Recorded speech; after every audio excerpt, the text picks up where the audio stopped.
kasetali konditsioner o'rnatayotganda yoki kasetali ichki blok bo'lishi mumkin, vayrifki, multisplitki ko'pchilik ustalar qiladigan xato. Bu ustalarning xatosini topish emas, shunchaki bir-birimizga xato qilayotganimizda ma'lumotlar berib turadigan bo'lsak, ishimiz yana ham sifatli bo'ladi.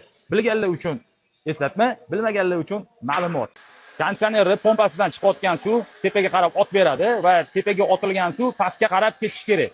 Ya'ni uklon bo'lishi kerak. Agar uklon bo'lmaydigan bo'lsa yoki tekis bo'ladigan bo'lsa, suv qaytib konditsionerga tushadi. Bir xilda mana bu tepaga qarab tortilgan turbani ko'pchilik uni baland qilib yuboradi. Oqibatda pompani, ya'ni nasosni kuchi yetmay qoladi suvni tepaga ot berishga.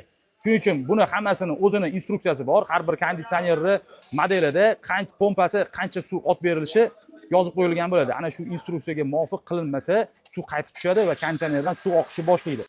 Tasavvur qiling, bu hozir restoran. Restoranda mijozlar keldi va mijozlarning ustidan konditsionerdan suv oqyapti.